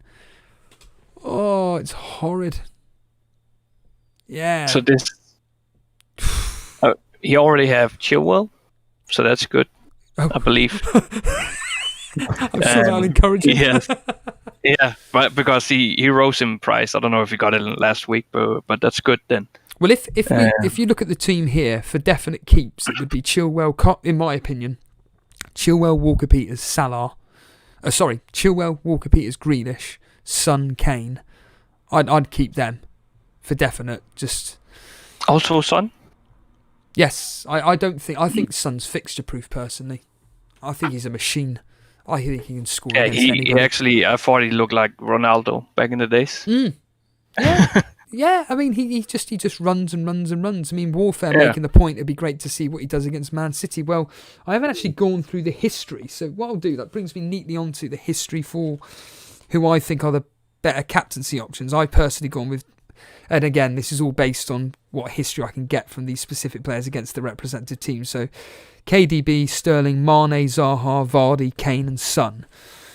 So, if you're thinking of getting in Kevin De Bruyne versus Tottenham, 4 starts, 2 sub-appearances, he's got 5 assists. However, those 5 assists, 3 of them came in one game and 2 of them came in another. So the other 2 fixtures plus 2 sub-appearances he blanked. Sterling, on the other hand, this is where, of course, you got burnt. 6 starts, 5 goals, 1 assist, and there seems to be a pattern. It's a return blank, return blank, return blank. So he's probably going to return in that pattern there on Saturday. So that's 6 starts, 5 goals, 1 assist. Mane has got fantastic history versus Leicester. 5 starts, 4 goals, 1 assist. And he's certainly a player that I'm probably going to be replacing Salah with. He's looking, from a history point of view anyhow. Zaha, 5 starts, 2 goals, but those 2 goals were the 2 away games that he played against us. Vardy, surprisingly, his history versus Liverpool isn't that great. 5 starts, just the 2 goals. He hasn't scored against them in the last 3 fixtures, so not been great. Kane, another one. Only 3 starts versus Man City. 0 returns. But another player, you just mentioned Warfare about looking at Son. Well, his history versus Man City, excellent. 4 starts and 4 goals, including a double-digit, scoring twice in that high. I think it was 4-3 in the Champions League. But I can't see. The thing is, like with you, Robert, being burnt, you've got to look at the fixture as well. And for me, if you're looking at goals galore, you've both mentioned it with the Liverpool game. Mane for me. Yeah. Mane looks to be the best captaincy option from the kind of fixture that he's got. So my captaincy has been my transfer more to the point has been chosen for me. We have actually got one more game to choose, which is quite an interesting one. It's Wolves at home to Southampton. What are you thinking on this, Robert? I think it's a tough call. I think Wolves have looked dull. I don't know what's happening with Wolves. I think last year they looked great sometimes, but I think this year they haven't really found the way they want to play. I don't know. I'm just if you're a Raul owner, I think you're just hoping him to do something. And I don't really know about Southampton. Now Ings is out. I know Adams scored, but yeah, I think it's a tough one. I don't think there will be many goals. Probably 1-0. Goal by Jimenez. Yeah, I'm like you. I'm expecting this game to be extremely tight, and I'm sitting on the fence. Southampton's actually got one of the best records. I think they're 3rd behind Liverpool and Man City. They've got the best record this year. So that's why I think I'm calling it as a 1-1. You're thinking 1-0, Robert. Warfare, what are you thinking on this particular fixture? I'm thinking 2-1 to Saints. I think they're going to edge Wolves. Just amazing form, amazing players. They can score from anywhere. Free kicks, corners, distance, close, everything. I don't see them not winning this one. I'm sorry, Wolves just don't look very good for me. No, they don't. No, they don't look. You mentioned the word about clicking earlier on regarding Chelsea and maybe not winning the Premier League this year, but next year with the more clicking, maybe pushing for the title next year. I think it's the same this year. Wolves getting rid of a few players. They don't seem to be playing certain players like Traore. I'm personally, like I said, going 1-1. The history is actually going 2-1 to Wolves. Although, bizarrely, there has been, over the last 6 fixtures, 3 2-0 victories. 1 to Southampton and 2 to Wolves. Although, bizarrely, another victory that Southampton was 3-1, so a 2-goal deficit. So there could be quite a lot of goals in this particular fixture, but it's just edging it in Wolves' favour. Last season, in this particular fixture, it did end 1-1. I can just bring it up on my screen anyway, just to give you exactly who scored in that particular victory. Well, it was Danny Ings scoring for Southampton. Well, he's out for X amount of time. And of course, can you take a random guess who scored for Wolves last season against Southampton, guys? I think you've already mentioned him. Yes, it was a penalty. Surprise, surprise. So It was, yeah. I'm like I said, I'm not exactly expecting a lot of goals in this particular fixture. I think I'm gonna. That's been incredible. I cannot believe we've been going on for nearly 2 hours. Absolutely extraordinary. Well, what can I say? Boogeyman. Let's just quickly bring up your free hit team. Has this stream done anything for you to suggest that I may have different ideas going forward regarding the history or anything, or are you just thinking, nope, I'm pretty confident?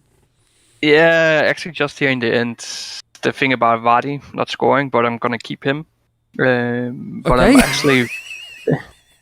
Okay, I'll ask you this, right, Robert? I'll ask you this, right? Okay, despite the fact that what we're saying about Liverpool's defence being out and all that malarkey, and you've literally just said, "I've just heard that Vardy's history against Liverpool is terrible." Yeah, that's why I should not listen to it.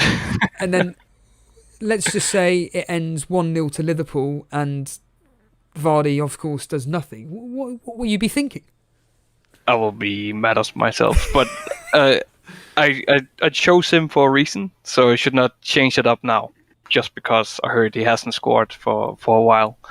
I'm a big fan of Vardy. I don't know, what can I say on the stream? I don't actually know. He has a famous phrase. You know what it is? If you can remember, he tweeted something. Without swearing, I don't know unless someone's willing to cover the costs. Just bleep the swear word out. What is it? It's chat shit. And thanks for bleeping out the swear word. Oh, sorry. Okay. So it's chat beep and yes. Go on. I don't know. Get beep. Right. Okay. I don't know if I can say it. So because that was actually my team name here on Fantasy, and it was changed recently. I saw. Were you told to change it? No, they just changed it. My name is now changed name. So I'm a big fan of Vardy. In all seriousness, so you had a team name called Chat Beep, and you will get beep. It contains swear words, and the actual official game got rid of it, did they? Yeah, they did. Oh wow!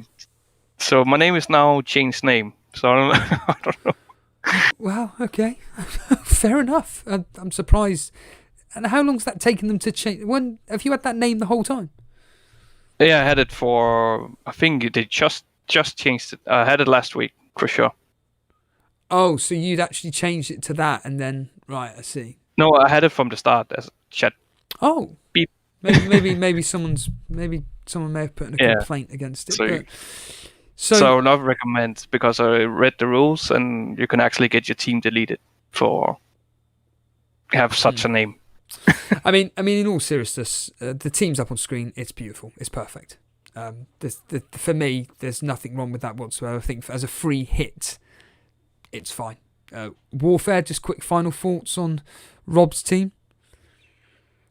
Yeah, it's a decent team. The only thing I'm going to say, just free hit can be a bit frustrating, especially when you get some players in and then rising price after that. That's what happened for me in the beginning of the season, and you discover that you can't actually get them in after that, even if you want them. But yeah, for this next, good luck to you, and I'm sure you will do well. Thank you. Nathan, you didn't have to. Nathan's covered the cost. Pan. Cheers, dude. Robert, all I can say is thank you for coming on the show, and yeah. No worries. Thanks for having me. I did not expect to sit here for 2 hours, but it was a delight. Cheers, dude. Good luck with the free hit. Thank you. Cheers, Have dude. a good day, lad. There's Robert Mellon, aka the Boogeyman. Warfare. After going through the predictions and everything, has anything swayed your mind whatsoever, or is it just a case of, no, I'm pretty sorted with this team. I'm not panicking whatsoever. The Sun history may have encouraged you. I already knew the Sun history because I've done my homework. I kept him for a reason, and I'm not transferring him out if he does well next game week. So for me, nothing will change. I'm going to stick to my captain, which is Grealish. I've been very patient. As I said, I haven't changed my captain or my team at all. And I'm going to stick to that. I made some decisions. We'll see. I might be wrong. I will probably be wrong more than likely. But I brought three. Yeah, I brought 3 players from Villa for a reason. For these fixtures, I'm not gonna not captain them. It's just not gonna happen. So yeah, I'll stick to this. As I said, I'm probably wrong. Probably will be, but it's my choice, and I'm gonna live with the results of this. That to be honest, that's how everybody should play the game. Fantasy football's a very strange world, and I love the attitude. You're 400,000th in the world, for crying out loud, and I wish you all the best, Warfare. very much, Steve Owen. Thanks for having me. No, Thank you. Cheers, dude. And on that note, well, let's just hold on a minute. Let's just quickly bring on friend of the show, just quickly. That's because Semi-Sweet. Good morning. Come on, Semi-Sweet. You're an expert in this. Talk to me and the 20 people that are watching. Speak. You've been waiting for a while. Oh, sorry. Yeah. Hey, there it is. You're behind on the stream's stream. a bit behind. So I had to mute it. I didn't even hear the sound because Discord plays the sound when you move me in. I didn't hear it. It's all right. So you got your team up on screen here. Your two issues are Salah and Wilson. I mean, listening into the stream, has anything changed your mind? Given you any ideas on players that you're probably going to bring in? Bamford against your team when you lose. What are you thinking on that? Fine. Actually, I can start Dallas. just quickly, Semi. There's a lot of negativity towards Arsenal against Leeds. What were you thinking? Ayala Pulis, get him gone. I'm joking. We do tend to need those sort of big crushing defeats to like get us back on track, and I have a feeling we could potentially see out Leeds. Wolves have been absolutely toothless after that, so these two games, I think, if we want to look at taking something out of the derby, because Mourinho loves a derby match, and I'm sure he will love to get something at Arsenal. Of course, the history he's had with Wenger. But if we can take 4 or even 6 points out of those 6 between and over Leeds and Wolves, then I think that's what we really need to get our confidence, because we are not going to go to Tottenham and get anything with the squad mentality like this. No, it's at the moment it is terrible, and the result versus Aston Villa, I mean, just an absolute shambles. But yeah, your team up on screen here. What's your thought processes then on who to replace Salah and Wilson with? There are 2 players I want. The problem is I can't get them both unless I take another hit. Just to clarify, is this a -4 or -8? Right now it would be a -4 to get Salah and Wilson out. So the 2 players in question that I want to bring in are Bruno and Vardy, but I can't get them both. Right. What I could do, obviously I can't get them both, but if I downgrade Robertson to a 5 million, say a Lamptey, then that's an extra hit, but I'll be able to have Bruno and Vardy. Who would you be captaining out of Vardy and Bruno? I'm assuming Bruno. Probably, although I haven't ruled out putting it on Calvert-Lewin.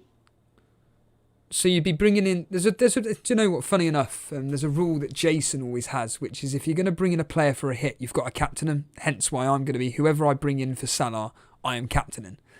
And I do like that logic. I really do. Because you want to... It's sort of like a psychological thing. You want to convince yourself that the hit was worth it.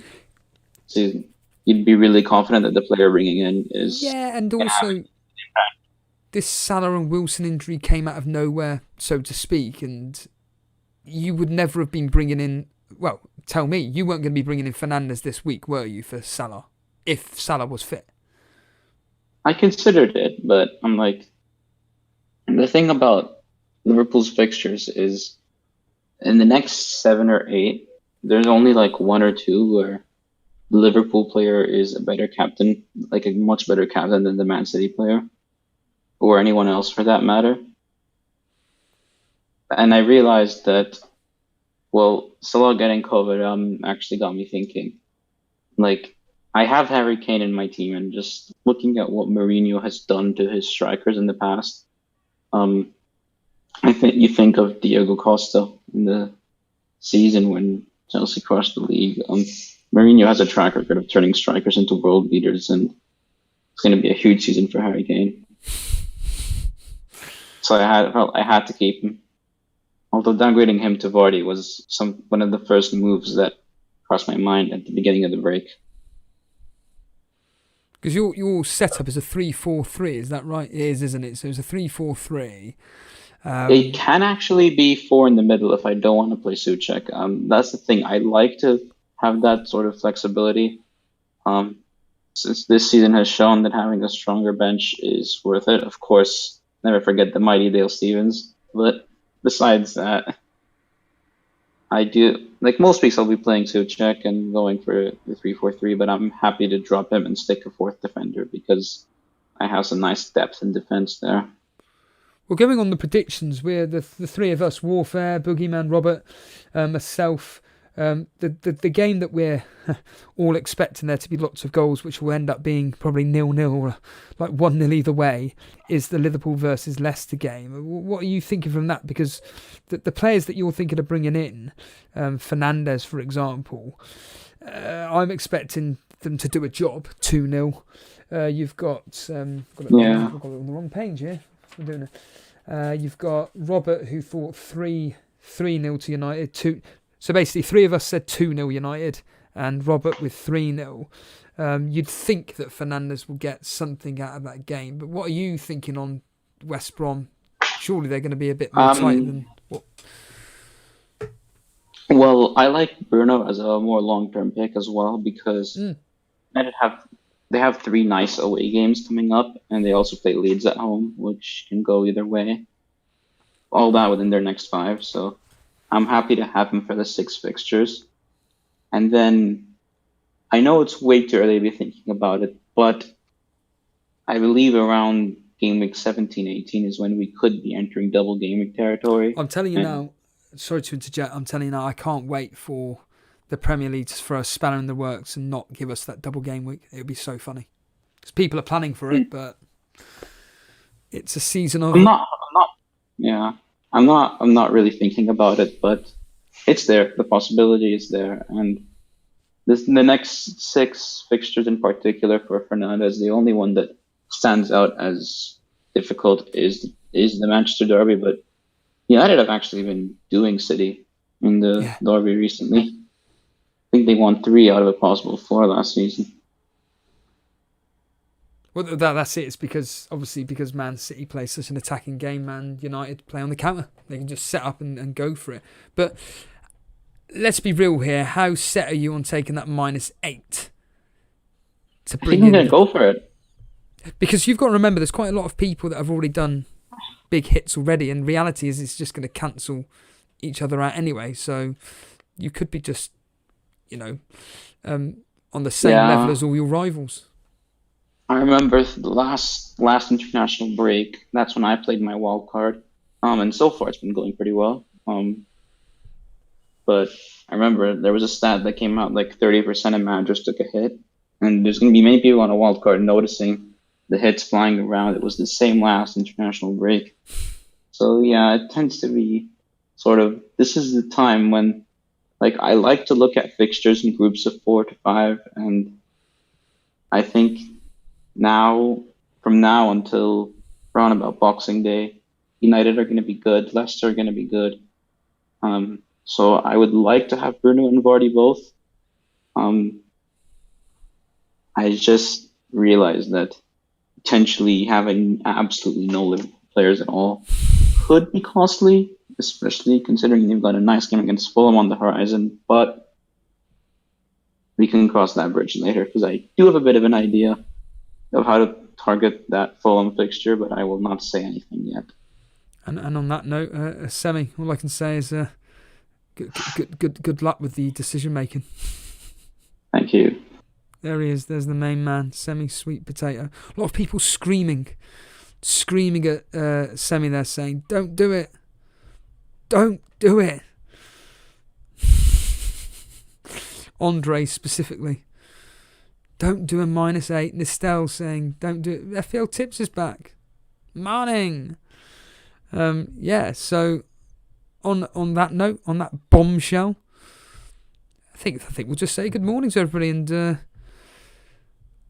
I'm going to leave it there. So just a quick reminder that the history's saying, let's just say that the captaincy options out there could do quite well. Let's just leave it at that. On that note, usual story. If you enjoyed the stream, just hit the sub button. Or the like button, more to the point. If you're brand new around here, by all means, if you want to hit that sub button, hit that sub button. And appreciate Warfare, Robert and Semi-Sweet coming on. Just talking about all things fantasy football, transfer, thought processes, all that malarkey. Kane to go.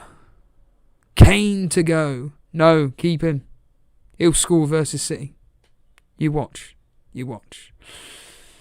Cheers, guys. Oh, I'll do it on here instead.